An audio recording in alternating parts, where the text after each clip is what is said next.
एक चोर भगवान शिव के मंदिर में चोरी करने के लिए गया और उसके पास में रात्रि के समय देखने के लिए, उजाला करने के लिए, कोई प्रकाश करने के लिए कोई मशाल या अग्नि नहीं थी। उसने शंकर जी के मंदिर का त्रिशूल उठाया, अपने कंधे का पिछोड़ा उठाया, उसको लपेट कर उसमें दिए से आग लगाकर त्रिशूल से चारों तरफ घुमा घुमा कर उजाला कर कर देखने लगा।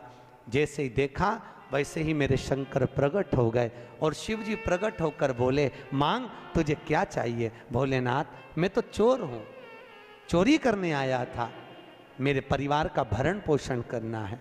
भोलेनाथ जी बोले, आज शिवरात्रि के दिन तूने रात्रि के समय पर मध्य रात्रि में मेरे मंदिर में प्रकाश करा है, इसलिए मैं तुझे वर देता हूं, जा कुबेर के सिंहासन पर तू बैठेगा। और भगवान शंकर ने कुबेर को नीचे उतार दिया और या चोटे को कुबेर बना दिया। सोचो कितना दयालु होगा, चोर को कुबेर बना दिया। जिस कुबेर की तुम पूजन करते हो ये चोट्टा है, चोर है।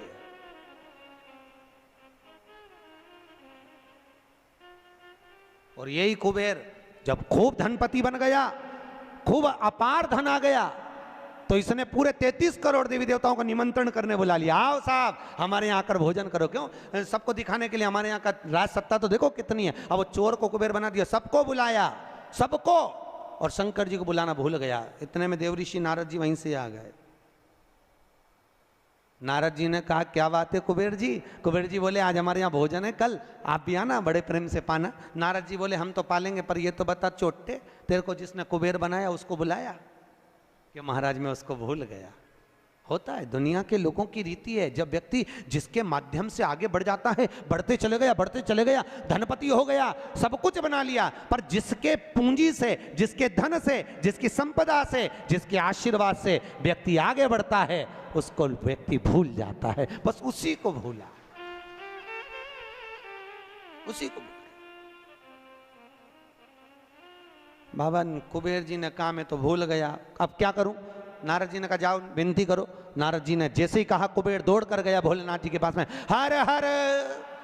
भोलेनाथ जी ने पूछा, बोलो क्या बात है? इतने में कुबेर बोला, प्रभु मेरे से गलती हो गई, मैं आपको निमंत्रण देना भूल गया। शंकर जी बोले, कोई बात नहीं, देखो ये बड़ी बड़ी पार्टियां तो मैं तो वैसे भी अटेंड नहीं करता भैया, इतनी बड़ी बड़ी पार्टी मैं अटेंड नहीं कर सकता, तो कौन अटेंड करेगा? इतने में भगवान भोलेनाथ जी बोले, मेरा जो छोटा बेटा है गणेश, वो अटेंड करेगा। इतने में कुबेर बोला, प्रभु वो इतना सा तो रखा है, क्या खाएगा? इतना तो केना था। शंकर भगवान को हंसी आ गई, इसीलिए तो उसको अटेंड करने भेज रहा हूं, इसीलिए उसको भेज। वो क्या खाएगा? बाबा भोलेनाथ जी बोले, अब तो इस समय बताएगा कितना खाता है। कार्तिकेय जी को गुस्सा आ गया। कार्तिकेय जी ने अंदर माता पार्वती से कहा, माँ माँ। माता पार्वती जी ने पूछा, क्या बात है? माँ घर का बड़ा बेटा कौन है?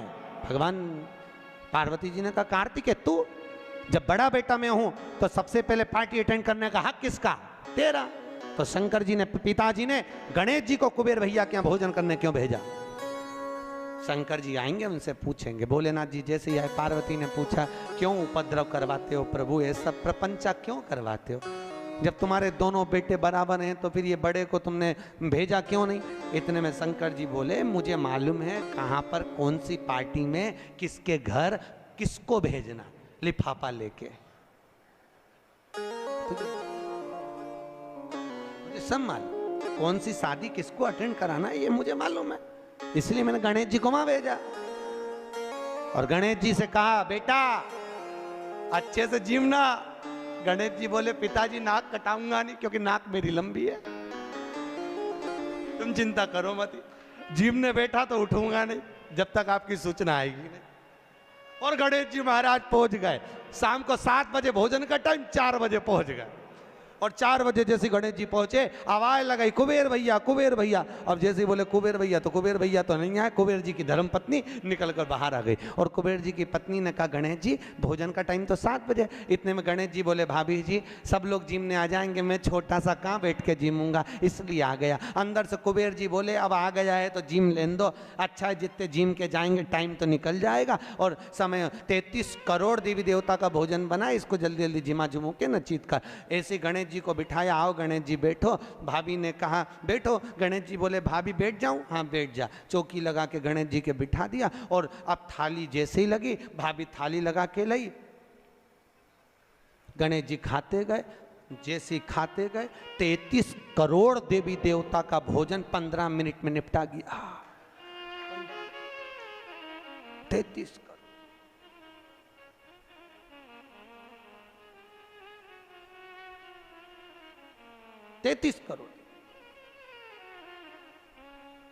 अब 33 करोड़ देवी देवता का भोजन जब 15 मिनट में निपटा, सारा भोजन खत्म।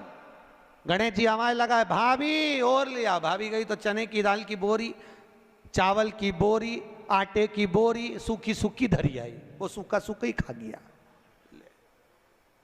घर का जितना माल था, दुकान का जितना माल, भंडारे का जितना माल सब खा गया। इतने में कुबेर जी की पत्नी दौड़ती दौड़ती गई, स्वामी स्वामी। स्वामी जी बोले क्या हो गया? कुबेर जी बोले हुआ क्या कि वो सब खा गया। कि कौन? तो कि वो गणेश। तो कि वो तो इतना सा था। तो वो इतना सा तो है पर तोन जोरदार है, सब खा गया। इतने में कुबेर जी नारद जी के पास पहुंचे तो नारद जी तो आनंद में लगे हुए थे, खूब अलमस्ती। नारद तो नारद, वो तो अलमस्ती में। श्रीमन्नारायण श्रीमन्नारायण श्रीमन्नारायण श्रीमन्नारायण श्रीमन्नारायण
पास में कुबेर जी महाराज पहुंच गए। कुबेर जी ने कहा नारद जी कुछ करुणा कर दो प्रभु, हमारे यहाँ का सारा भोजन कर गए वो गणेश जी महाराज, सारा भंडार खाली हो गया। इतने में नारद जी बोले भैया उसको तो एक ही रोक सकता है। कौन? कौन रोकेगा? कि भोलेनाथ जी के सिवाय कोई नहीं रोक सकता। जाओ भोलेनाथ जी से विनती करो।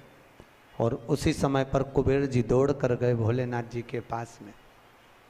हे शिव, हे शंकर, हे कैलाशी, हे अविनाशी, हे भोलेनाथ। भोलेनाथ जी ने पूछा बोलो क्या बात है कुबेर, तुम्हारा मुख उतरा हुआ है? कुबेर जी ने कहा प्रभु वो गणेश जी। शंकर जी बोले गणेश को क्या हो गया? वो दुनिया को सब कुछ कर देता है, उसको क्या हो गया? कि उसको कुछ नहीं हुआ, जो कुछ हुआ 33 करोड़ देवी देवता को हुआ। कुछ बचा ही नहीं है, वो सब खा गया।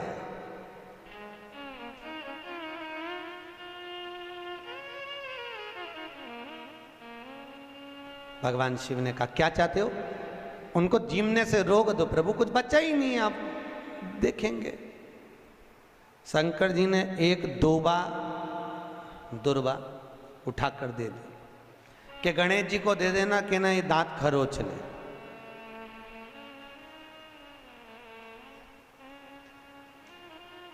कुबेर जी लेके एक दूबा चले। कुबेर जी ने सोचा खाया इतना है तो एक दूबा से क्या काम चलेगा।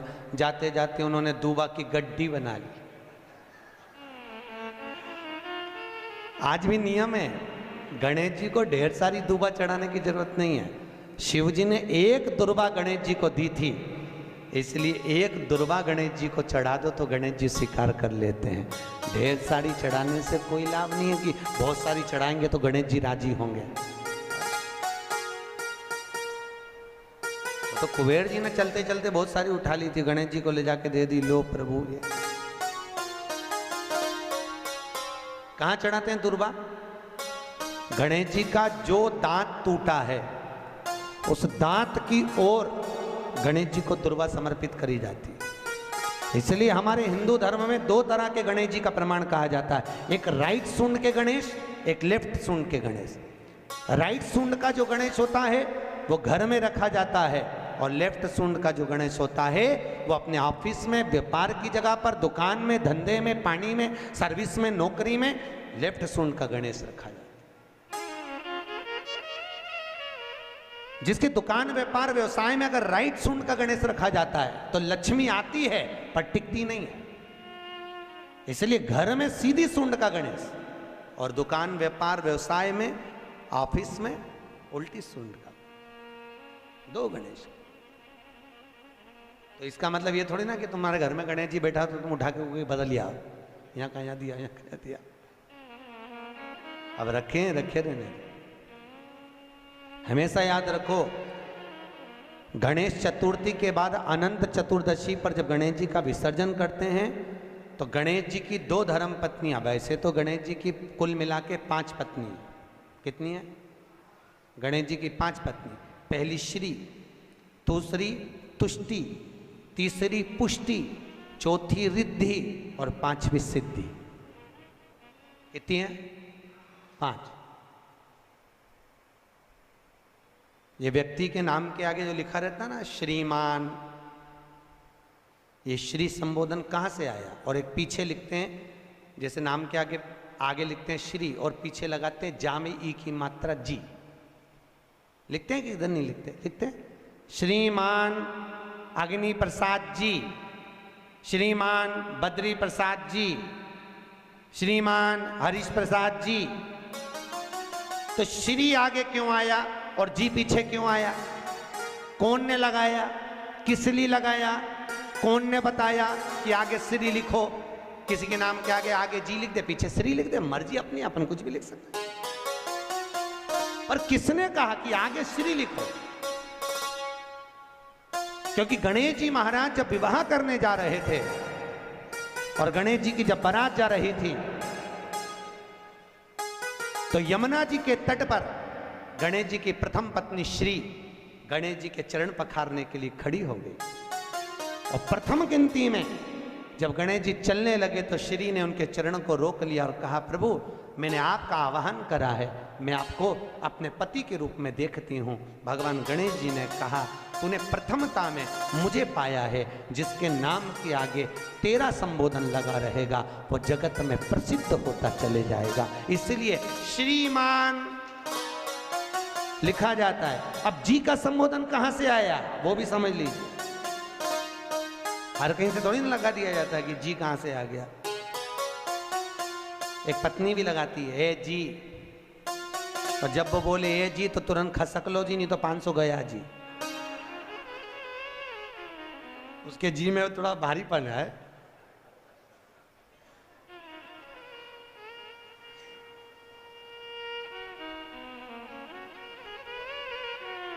तैतीस करोड़ देवी देवता में सबसे सुंदर जोड़ी थी शंकर और पार्वती की। सही है कि गलत है? कभी नहीं झगड़ते थे।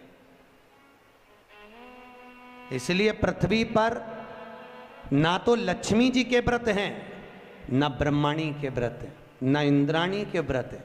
अगर पूरी पृथ्वी पर सबसे ज्यादा व्रत किसके हैं? माता पार्वती। तीज का व्रत किसका? पार्वती का। चतुर्थी का व्रत किसका? पार्वती का। चौथ का व्रत किसका?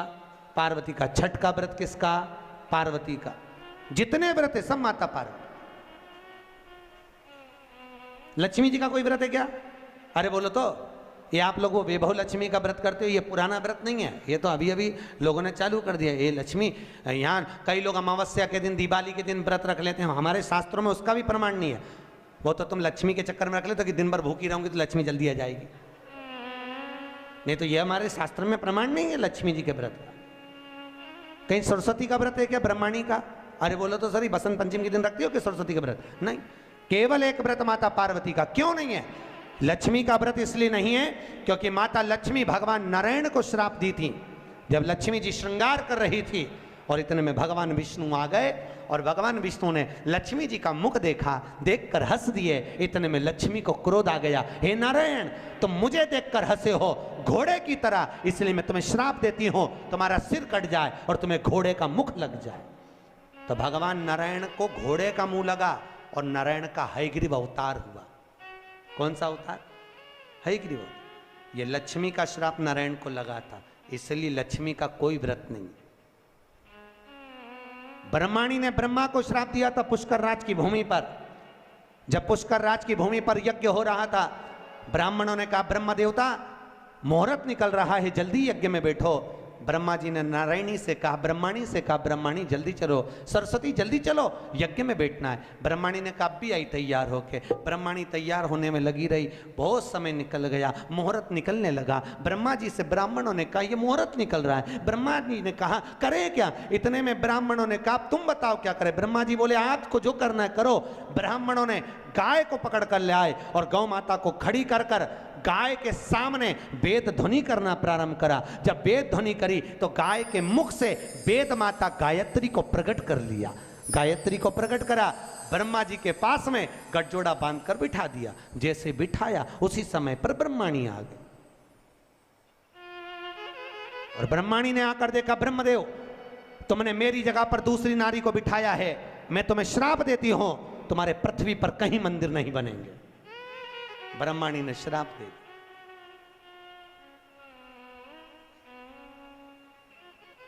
कहीं पर मंदिर है ब्रह्मा जी का? केवल एक जगह पुष्कर जी में, जहां यज्ञ करा था वहां। तो ब्रह्माणी ने ब्रह्मा को श्राप दिया, लक्ष्मी ने नारायण को श्राप दिया, इंद्राणी ने इंद्र को श्राप दिया, पर एक माता पार्वती ऐसी थी जो कभी ऊंची आवाज में बात नहीं करती थी। इसलिए पृथ्वी पर सबसे ज्यादा व्रत माता पार्वती के होते हैं। व्रत तुम्हारे भी चालू हो सकते हैं, तुम ऊंची आवाज में नहीं बोलो तो। व्रत करा दिक्कत नहीं है, व्रत तुम्हारे भी हो जाए चालू, बस तुम मीठा बोलो तो व्रत चालू करने में किसको दिक्कत। कई बुजुर्ग माताओं के तो आज तक व्रत चलते हैं। सही है गलत है? कई माताएं कहती हमारी सास ऐसी थी, इतनी बढ़िया गुरुजी, हमारी दादी सास ने ऐसा नियम बना दिया तो नियम चल रहा है। ये व्रत नहीं तो और क्या?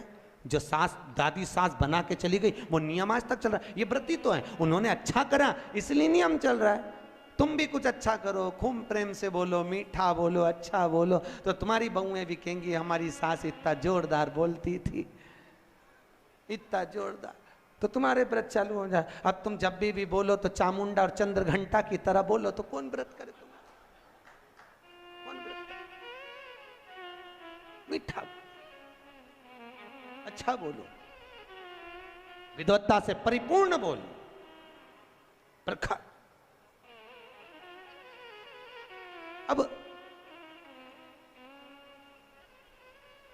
केवल एक मां, समय आया, श्री वेद व्यास जी ने वर्णन किया है शिव महापुराण का सुंदर लेख कानन। 24,000 श्लोक शिव महापुराण में है, 12 संहिता, 12 खंड है। देखो, भागवत की रचना वेदव्यास जी ने इसलिए करी कि वेदव्यास जी को अपने मन में आत्मा की शांति के लिए कुछ करना था, आत्म तृप्ति के,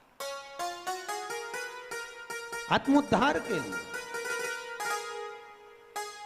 और जब आत्मोद्धार के लिए वेदव्यास जी ने श्रीमद् भागवत की रचना कर दी, उस रचना के बाद में जगत के लोगों को जगत कल्याण के लिए, जिसको देखो कोई तन दुखी, कोई मन दुखी, कोई धन बिन रहत उदास, तुलसी या संसार में सुखी राम का दास। भगवान वेदव्यास जी ने देखा दुनिया के लोग बड़े दुखी हैं, कोई धन से दुखी है, कोई तन से दुखी है, कोई मन से दुखी है, तो वेदव्यास जी ने सोचा अब करा क्या जाए। तब वेदव्यास जी ने उसी समय शिव महापुराण की रचना कर दी, जगत के कल्याण में। जगत शिव महापुराण,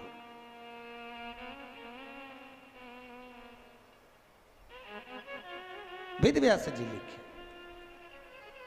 एक बड़ा सुंदर महत्तम लिखा, बड़ा सुंदर तत्व लिखा वेदव्यास शिव महापुराण के लिए। कहते हैं भागवत पितरों को तारती है, रामचरितमानस जीव को तारती है, पर वेदव्यास जी शिव महापुराण में लिख रहे हैं, अगर शिव महापुराण की कथा देखो, भागवत तो गोत्र से तार रही है। काय से तार रही है? गोत्र से। सुनिए भागवत, अरे बोलो तो सुनिए। गौकर्ण ने धुंधकारी के लिए गया जी में पिंडदान करा था कि नहीं करा था? उसके बाद भी धुंधकारी तरा था क्या? अरे बोलो तो नहीं तरा। गया जी में पिंडदान करने के बाद भी धुंधकारी नहीं तर पाया। क्यों नहीं तरा? क्या गया से मुक्ति नहीं मिलती लोगों को? अगर गया से मुक्ति नहीं मिलती तो दुनिया के लोग गया जी में जाके पिंडदान करते क्या? नहीं करते। गया भी मुक्ति का केंद्र है, गया जी से पिंडदान करने से लोगों को मुक्ति मिल जाती है, पर धुंधकारी को क्यों नहीं मिली? उसका कारण था, क्योंकि जब जब गोकर्ण पिंड देता था, धुंधकारी का नाम बोलता था, अपना गोत्र बोलता था, पर उसको ये नहीं मालूम था कि ये धुंधकारी माँ की संतान नहीं, धुंधकारी तो किसी सहेली की संतान थी, और माँ पैसे देकर उसको गोदी लेकर आ गई थी, नाम अपना दिया, गोत्र अपना दिया, पर ये नहीं समझ पाया कि ये दूसरे की संतान है, इसलिए वो तर ही नहीं पाया। भागवत गोत्र से तारती, राम कथा जीव को तारती है, पर शिव महापुराण कहती है अगर शिव पुराण की कथा में अगर माताएं और पुरुष वर्ग अगर कथा को सुनते हैं तो माता के पक्ष की 7 पीढ़ियां और पुरुष वर्ग के पक्ष की 7 पीढ़ियां बिना गोत्र के ही तर जाती है। शिव महापुराण की कथा बिना गोत्र। क्यों? शंकर जी का क्या गोत्र है? बोलो तो। जब उनकी शादी हो रही थी ना भोलेनाथ जी की, तो पंडित जी ने पूछ लिया था, संकल्प देते कन्यादान का। कन्यादान के संकल्प के समय पर पंडित जी बोले अमुक नाम शंकर, पिताजी का नाम शंकर, दादाजी का नाम बोलो शंकर। परदादा का नाम शंकर। इतने में पंडित जी को बुरा लग गया। पंडित जी ने सोचा, बताओ ब्याह करने आया है कि नशे में आया है? पिता का नाम शंकर, खुद का नाम शंकर, दादाजी का नाम शंकर, परदादा का नाम शंकर। इतने में तुरंत पंडित जी उठ के खड़े होकर हिमालय राज से बोले, वहां भोलेनाथ जी के सम्मुख में हिमालय राज से बोले, हिमालय राज ये कैसा दूल्हा, अपनी लड़की को तुम्हें इसके साथ बिया रहे, नशेले के साथ, गंजेड़ी भंगेड़ी के साथ, इसे इतनी सूझ नहीं कि अपने पिताजी का नाम क्या है। इतने में हिमालय राज ने अपनी पत्नी मैनावती से कहा, मैनावती तू बेटी से के, पार्वती से कहा, पार्वती तू उससे के। पार्वती ने शिव जी से कहा, प्रभु ब्याह अच्छे से कर लो, क्यों प्रपंचा मचा रहे, क्यों प्रपंचा। तो भोलेनाथ जी बोले, पार्वती मैंने गलत क्या बोला बता। अच्छा तो क्या तुम्हारे पिताजी का नाम बोलो ना। तो भगवान भोलेनाथ जी बोले, अच्छा अब की बार पूछेगा तो बिठा पंडित को वापिस बैठा। पंडित वापिस बैठा, फिर संकल्प चालू, अमुक नाम शंकर, पिताजी का नाम शंकर, दादाजी का नाम, अरे बोलो शंकर, गोत्र शंकर। इतने में तो पंडित को लगी बहुत मिर्ची। पंडित तो उठ के शादी के मंडप से बाहर, पार्वती जी ने शिव जी के चरण पकड़ लिए। बड़ी मुश्किल से एक पंडित आया, क्योंकि तुम बारात ऐसी लाए थे सब देख के भग गए, एक ही बच्चा, तुम उसको भगा दोगे तो शादी कौन कराएगा। इतने में शंकर भगवान बोले, वो ही कराएगा जो भी भाग के गया, तो चिंता मत कर। शंकर जी ने गले में से हार को उतारा और कहा, जा रे जरा धोती में घुस जा। और जैसे ही बब्बा गया, और जैसे ही गया पंडित जी के पास, पंडित भाग के तुरंत और मंत्र बोलना चालू है, सब मंत्र बोले। इतने में पार्वती बोले, ये तो नॉन स्टॉप बोले जा रहा है। भोलेनाथ जी बोले, अब तो पूरी भांवर करा के चुप होगा, तू चिंता मत कर, बोलने दे। अब बोले ही जाए, बोले ही जाए, बोले ही जाए, बोले ही जाए, चुप ही नहीं हो। पार्वती बोले, मर जाएगा, टेका जाएगा बापड़े के। इतने में शंकर जी बोले, तू चुपचाप बोल, वो तो बोलने दे। तो कब रुकेगा। भोलेनाथ जी बोले, जब पूरी भांवर हो जाएगी, जैसे ही अपन बैठेंगे वैसे ही बटन दबा देंगे, क्लियर बात, तो चिंता, बोले जा बोले।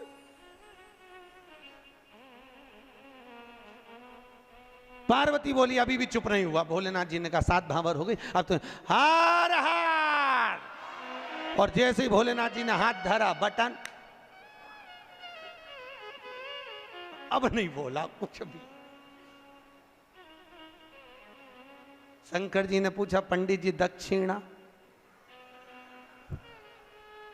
अब चुप हो ही बैठा है, बोले तो बोलेगा, अगर बोल दे और दूसरा बब्बा भेज दे तो आप बोल के कहा आप तो बोल लेना, दक्षिण कहलवा।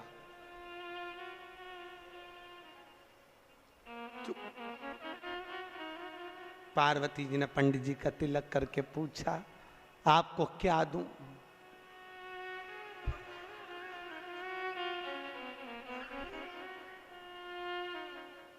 हिमालय राज पूछे, पंडित जी कुछ तो ले लो।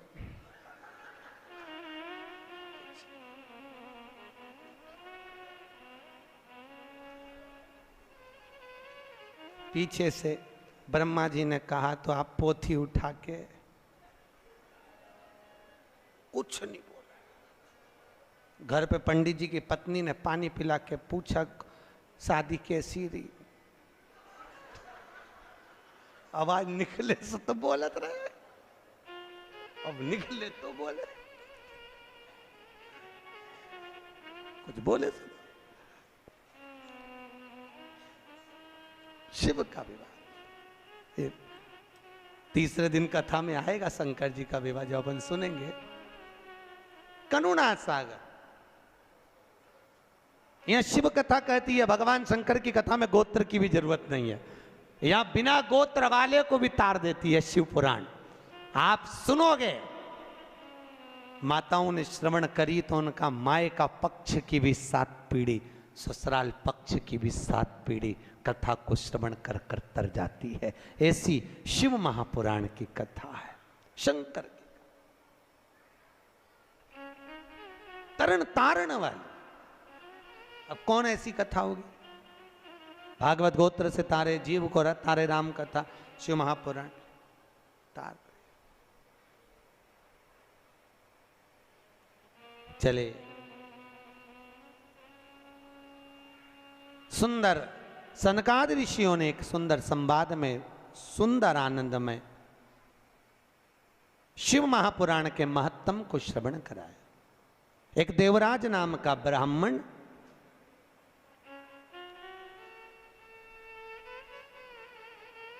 ब्राह्मण कर्म से वंचित रहा।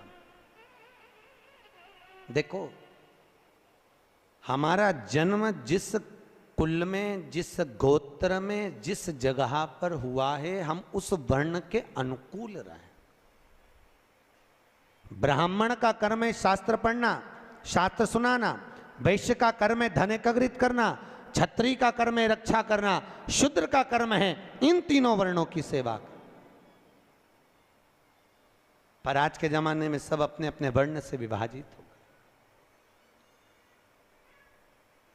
द्रौपदी के सम्मुख में एक प्रश्न आया था। द्रौपदी के सम्मुख में एक सामने एक प्रश्न आया था। अश्वत्थामा ने द्रौपदी के सोते हुए 5 पुत्रों का वध कर दिया। सुनिए कथा भागवत जी में, द्रौपदी के सोते हुए 5 पुत्रों का वध अश्वत्थामा ने करा था।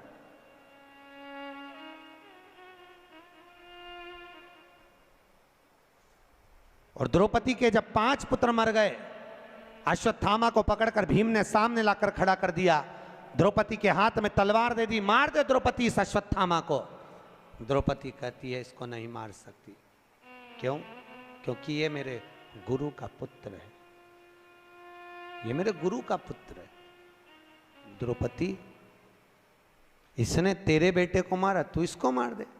द्रौपदी कहती है नहीं, ये मेरे गुरु का पुत्र है। ये ब्राह्मण होकर अपने कर्म से वंचित हो गया, पर मैं क्षत्राणी होकर अपने कर्म से वंचित नहीं होंगी। मैं इसको नहीं मारूंगी, मैं इसको मारूंगी नहीं।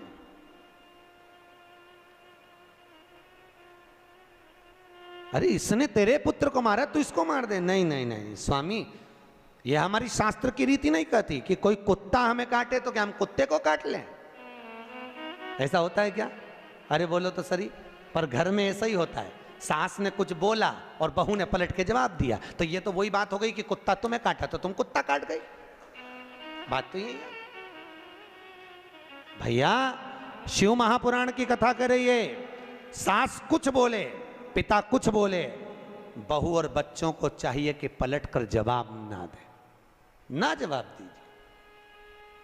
कई लोग कहते हैं हमारी सास हमें बहुत गाली देती है, महाराज हमारी सास बहुत अपशब्द बोलती है। बोलने दो,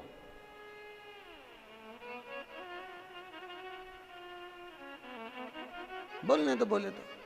एक पत्थर का टुकड़ा एक खदान से निकला, उसी खदान में से मार्बल का जब टुकड़ा निकला, हथौड़ी की चोट दे देकर उसकी मूर्त बनाई गई। बनाई कि नहीं बनाई? वही मार्बल का टुकड़ा जमीन पर लगा है, लोग उस पे जूता रख के चल रहे हैं। वही मार्बल की मूर्ति मंदिर में पूजा रही है। बस अंतर इतना है, जिसने चोट को सहन कर लिया वो मंदिर में पूजा गया, जो सहन नहीं कर पाया वो जूते खा रहा, वो जमीन पर लगा है। सास ससुर घर के बड़े हमको चोट दे दे कर तराशते हैं, पर हमारी आदत इतनी विचित्र है कि हम सास को ही तराश देते हैं, तो हमको तराश। महाराज बहुत अपशब्द बोलती है हमारी सास। बोलने दो, वो तुम्हें गाली दे, तुम आरती गाओ, तेरा तुझको अर्पण क्या लागे। महाराज जी वो हमको गाली दे और हम आरती गाएं, हाँ वो तुम्हें आप शब्द बोले, तुम उसके लिए भजन करो। अम्बे तू है जगदम्बे काली, जय हो गुलबर्गा वाली। काहे बोले? मीठा बोलिए, काहे को आप सब कभी मत बोलो आप सब। शास्त्र कह रहा है, वैज्ञानिक रिसर्च में लगे हैं, शास्त्र कहता है जो शब्द हमारे मुख से निकलते हैं वैज्ञानिक कहते हैं 21 दिन के अंदर वही शब्द घूमकर वापस हमारे पास में आ जाते हैं। घूमने के बाद हम किसी को गाली देंगे, वो घूमकर हमारे पास आने वाली है। हम किसी को अपशब्द कहेंगे, वो घूमकर हमारे पास आएगा। इसलिए कहते हैं लोगों को भगवान का नाम दो, राम राम बोलो, जय श्री कृष्णा बोलो, जय महेश बोलो, तुम्हारी मर्जी पड़े वो बोलो, पर भगवत भजन में लीन रहिए।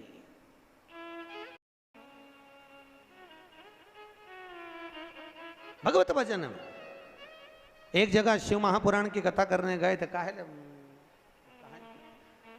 कौन सा स्थान था? मंगरूल पीर। वहां पर हमारे मारवाड़ी समाज के महेश्वरी बंधु कुछ बोले कि हम तो वेंकटेश भगवान को मानते हैं, हम कथा में नहीं आएंगे, तुमने गलत कथा रख ली शिव महापुराण की। भैया यहाँ शास्त्र कह रहा है तुम महेश्वरी महेश के वंशज हो। सही है कि गलत है? अरे बोलो तो। महेश्वरी। पर आज के जमाने में लोग, सीधी सीधी बात, शास्त्र, शिव जी के कितने लड़का लड़की थे? अरे बोलो तो। शंकर भगवान के कितने बच्चे? शिव जी के 7 लड़के और 6 लड़कियां थी। कितने लड़के थे? 7 लड़के और 6 लड़कियां भगवान भोलेनाथ के।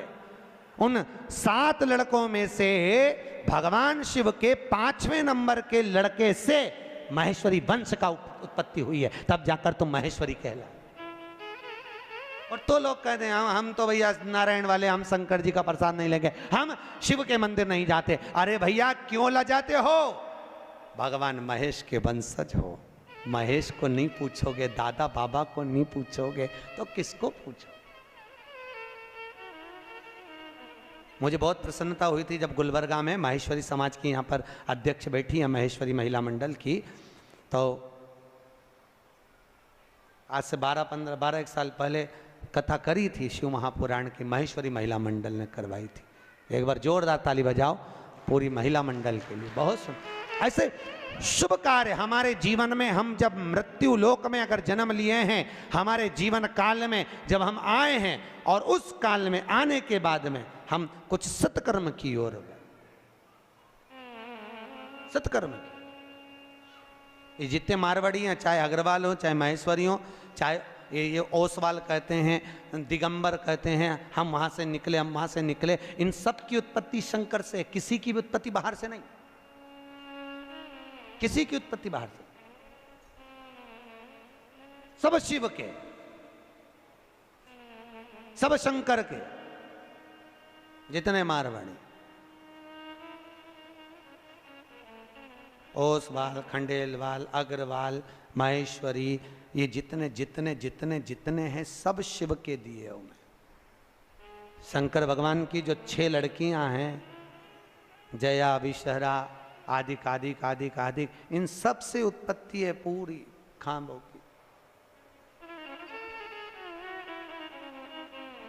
कहां डूब? देवराज ब्राह्मण होकर अपने कर्म से वंचित हो गया, और देवराज जब अपने कर्म से वंचित हुआ, एक बार शिव जी के मंदिर में पहुंच गया। शंकर जी के मंदिर में उसको ताप आ गया, बुखार आ गया।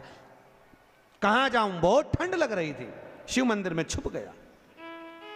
कोई ब्राह्मण शिव महापुराण की कथा कर रहा था, और भगवान शंकर की कथा को जब ब्राह्मण कर रहा, कथा को देवराज ने श्रवण कर ली। श्रवण करते ही उसका चित्त भगवान शंकर के शिवलिंग में लीन हुआ। सामने शिवलिंग था, उस शिवलिंग को देखता रहा। शिवलिंग, शिवलिंग जानते हो? अरे बोलो तो। किसका प्रतीक है? शंकर का।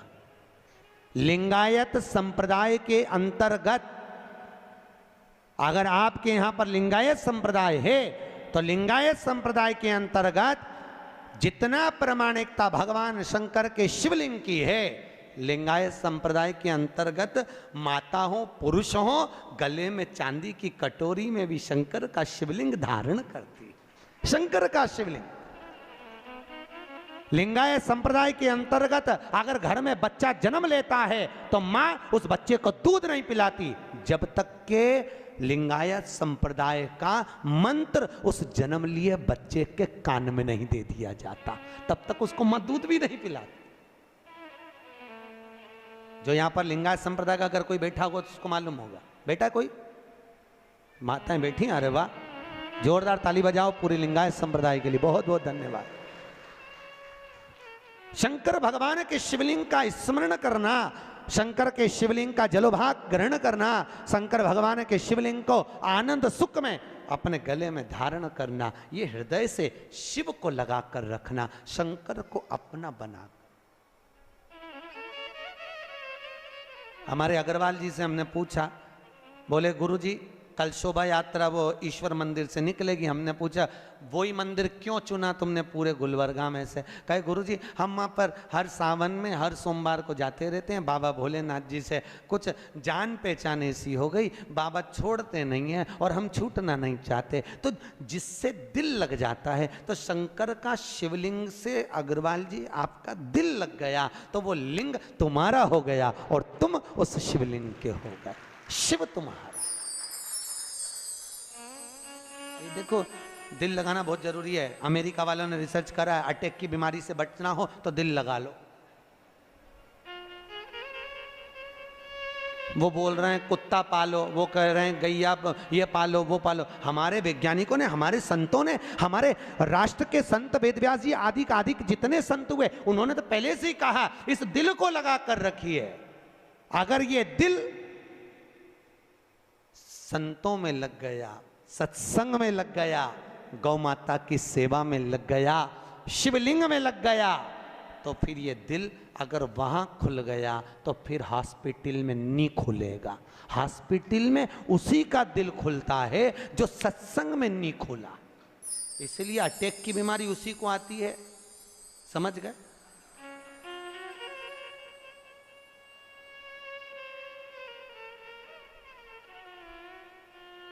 किसी ने कितना सुंदर गाया है, बताओ ना हमें लोगों, हमें दिल की बीमारी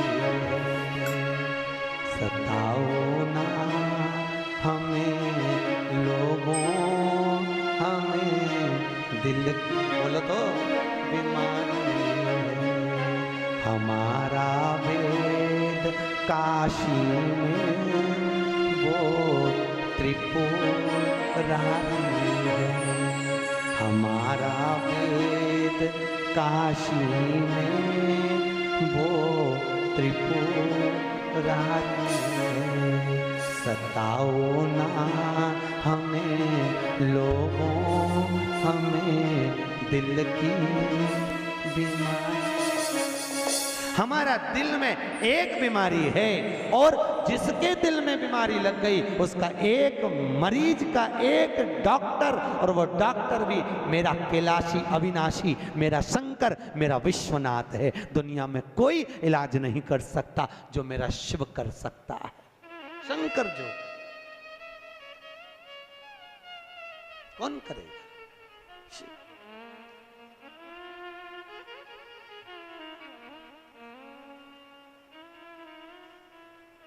बीमार होने पर लोग तुम्हें आईसीयू में पटक देते हैं, वेंटिलेटर पर पड़ा है, परिवार का आदमी भी अंदर नहीं जा सकता केवल डॉक्टर के सिवाय। कोई जाता है? बोलो तो, कोई नहीं। पर उस वेंटिलेटर पर भी, उस आईसीयू में भी एक अंदर है। वो कौन? वो त्रिकालदर्शी मेरा शिव अंदर विराजमान है। इसलिए कहते हैं जब व्यक्ति को घात आती, एक्सीडेंट होता है, तकलीफ आती, अटैक आता, शुगर बढ़ती, बीमारी आती, कोई किसी देवता को याद नहीं करता, ना नारायण, ना कृष्ण, ना देवी, ना देवता। अगर कोई याद करता है तो केवल शंकर को, महामृत्युंजय का जाप करवाता है। क्यों? क्योंकि शिव है तो श्वास चल रही है, शिव निकल गया तो केवल शव रह गया। इसलिए उस शंकर को याद करते कि निकल कर चले मत जाना, आईसीयू में रहना, आईसीयू में वेंटिलेटर पर रहना। जब तक हमारे यहाँ का जीव पड़ा है तब तक शिव उसके अंदर रहे। शिव है तो शरीर है और शिव गया तो केवल शव है। का।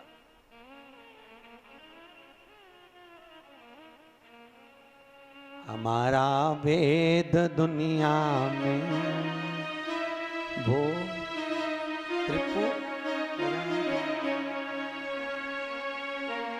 एक बहुत अच्छा भजन हमारे भगत लोग गाते हैं, काल क्या करेगा।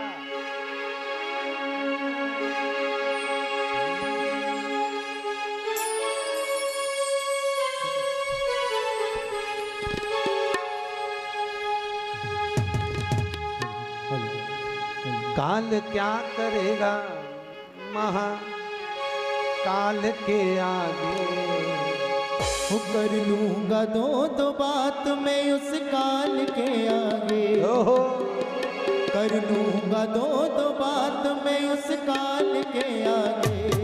वो काल क्या करेगा महाकाल के आगे, वो काल क्या करेगा महाकाल के आगे। बोलो तो ना।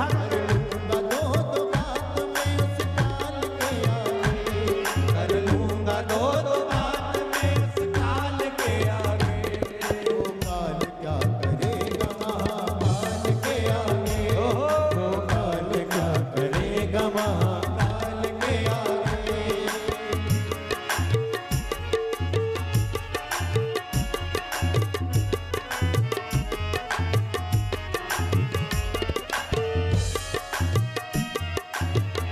बड़े भाव ताली बजाकर सांप निकल जाता है।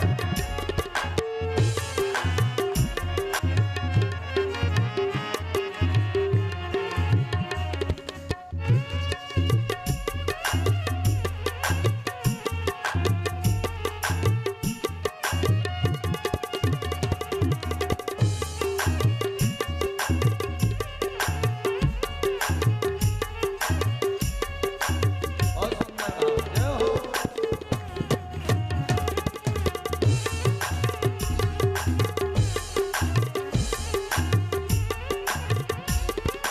वाहे भोलेनाथ का देवों के हैं अवसर, वाहे भोलेनाथ का देवों के हैं अवसर।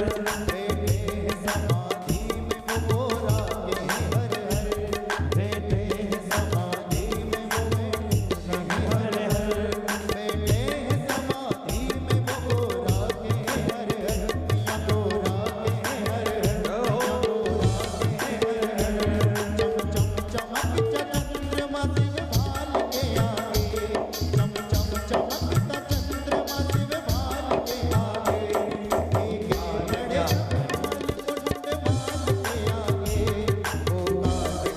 लड़े मुंड भाल के आगे, वो काल क्या करेगा महाकाल के आगे, वो काल क्या करेगा महाकाल के आगे। कर लूंगा दो हाथ में उस काल के आगे, कर लूंगा दो हाथ में उस काल के आगे। वो काल क्या करेगा महाकाल के आगे, वो काल क्या करेगा महाकाल के आगे, वो काल क्या करेगा महाकाल के आगे, वो काल क्या करेगा महाकाल के आगे। हर अगर मेरा महान काल अंदर बाहर जहां तहां हर जगह पर वही तो विराज, दूसरा है कहां पहुंचा, हर जगह पर तलातल रसातल वायुचर जीव जहां जहां देखो।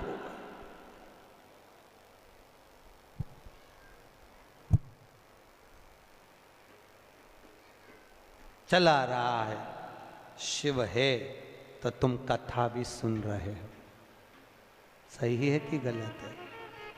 शिव है और शिव नहीं तो कुछ नहीं। जोड़ जोड़ के मर गए यहीं पे छोड़। जब कोई मर जाता है तो लोग पूछते हैं गुरुजी ये बताओ लोग मर गए तो राम नाम सत्य कहते कि नहीं कहते? और वो उसके अर्थी लेके जाते हैं तो फेंकते फूल मखाना और चिल्लर खुला पैसा इधर फेंकते कि नहीं फेंकते? फेंकते। क्यों फेंकते? हमने कहा भैया गरुड़ पुराण में लिखा है फूल इसलिए फेंकते हैं श्रद्धांजलि के, मखाना इसलिए फेंकते हैं कि परिवार पूरा फूला फूला छोड़ के गया इसलिए। ये पैसा क्यों फेंकते हैं? तो हमने कहा गरुड़ पुराण में नहीं लिखा, पर हम तो हमारे मन से कहते हैं कि मरने के वाले की छाती पे पैसा इसलिए फेंकते हैं कि पूरी जिंदगी जोड़ जोड़ के मर गया, अब तेरे बाप में दम हो तो उठा ले, उठा। एक एक रुपए के पीछे रात के 10-10 बजे तक बैठा रहा, खाने तक की फुर्सत नहीं मिली, कमाए कमाए कमाए, जोड़ जोड़ के मर गया, उठा राम नाम। अरे बोलो तो सत्य है, राम नाम, उठा। अब दम हो तो उठा ले। और कल्ला ठूर जैसा पड़ा और छाती पे पैसा पड़ा जिसके लिए पूरी दिन दिन रात रात लगा दी, खाने की फुर्सत नहीं, कमाओ कमाओ कमाओ, जोड़ो जोड़ो, 8 बजे से लेकर रात के 10-10 बजे तक दुकान नहीं छोड़े, कमाओ कमाओ कमाओ, एक एक रुपए के पीछे झगड़ा कर ले। अब उठा, उठा। खुद की औलाद खुद की छाती पे फेंक रही, राम नाम सत्य के, उठा ले। अच्छा ऐसा पड़ा, उठा ले। अब तो नाक में भी रुई धरी, उठा, उठाओ। जिसको कमा कमा के मर गए उसी को तुम्हारी छाती पे पटका कि ये रुपया किसी काम का नहीं दादा, कर लिया सो काम है, भज लिया सो राम है, और दे लिया सो दान है। ये शिव महापुराण की कथा यही सीख देती है। इसलिए तो शंकर जी शमशान में बेफिक्र होकर रहते हैं कि अलमारी होए तो चाबी लगाना पड़े, अपन तो खुला छोड़ो और घूमने चलो। का मतलब आग लगे बस्ती में, अपन रहो मस्ती में, का मतलब क्या मतलब? नामदेव जी का चरित्र सुना? नामदेव जी, एक बार नामदेव जी की कुटिया में आग लग गई, गांव के लोग इकट्ठे हुए, उन्होंने नामदेव जी के घर में से गद्दा वगैरह चटाई वगैरह निकाल ली, थोड़ी किताब। नामदेव जी आए, उन्होंने देखा आज तो मेरी कुटिया में आग लग गई, धन्य है रे भगवान, बारे मेरा पांडुरंगा, हरि विठल, गजब करा तूने, आज अग्नि के रूप में आ गया, बारे प्रभु वाह। नामदेव जी से लोगों ने कहा हमने इतना सामान बचा लिया। नामदेव जी बोले काय को बचाया? भगवान आए थे, दे दो, लाओ दो। गद्दा भी पटक दिया, चटाई भी पटक दी, रजाई भी पटक दी। गांव के लोगों ने सोचा अपन ने तो बचाया, बताओ इसको देखो तो सही, पूरा आग में पटक दिया, अगली बार लगने दे आग, अपन एक चीज नहीं बचा। और एक गांव का लोग इसको ओढ़ने के लिए कुछ मत देना, ठंड का समय है, ठंड में मर जाएगा अपने आप। नामदेव जी आगी लगी, कुकड़ते कुकड़ते सो रहे हैं। गांव के लोगों ने कहा एक रात सोएगा ना बिना रजाई गद्दा के मरीज जाएगा, मत दो एक भी। गांव के लोगों ने दिया ही नहीं, सब चले गए, इसको सबक देना जरूरी है। नामदेव जी रात को सोए, भगवान ने सोचा अग्नि के रूप में भी मेरा दर्शन करा इस नामदेव ने, मेरा भगत है, ऐसा ठंड में उकड़ उकड़ के मर जाए क्या मतलब। भगवान रात को आके मखमल का गद्दा बिछा के, मखमल की रजाई, सुंदर तकिया, सुंदर झोपड़ा बना के भगवान ने उसको सुलाया। गांव के लोगों ने सोचा चलो चल के देखे जिंदा है कि मर गया। जो जाके देखा वे तो मखमल के गद्दे रजाई में, एक नंबर झोपड़े में सो रिया। नामदेव जी को जगा के गांव के लोगों ने पूछा क्यों इतना जोरदार झोपड़ा किसने बनाया, महल जैसा, कौन आया था, तुम्हारा रिश्तेदार? नामदेव जी बोले हाँ। एक रात में बना गया? हाँ भैया नामदेव, तेरा रिश्तेदार झोपड़ा अच्छा बनाया, ऐसा झोपड़ा हमारा भी बनवा दे। नामदेव ने कहा लगाओ आग। अभी तुम्हारे घर में आग लगाओ, वो बना के जाएगा। प्रैक्टिकल तो करो, करो तो सर। आदमी कितनी मेहनत करा वो नहीं दिखता, परंतु ये महल कैसे बन गया, ये इतना माल कैसे आ गया, ये कैसे हो गया। अरे भाई मेहनत तो लगाओ आग, अपने अपने घर में भी लगाओ, अभी आएगा रात के बनाने, लगाओ तो करना पड़ता है। भजन नहीं करो तो भगवान मिले कहा। शिव करुणा सागर शंकर ने, देवराज भगवान शंकर के शिवलिंग का स्मरण कर कर शिव में समाहित हो गया, प्राण छूट गए, शंकर के धाम गया। महत्व वर्णन करता है कि बिंदुक नाम का ब्राह्मण था जिसकी धर्म पत्नी का नाम था चंचुला देवी। क्या नाम था? चंचुला। एक होती है धर्म पत्नी, एक होती है पत्नी।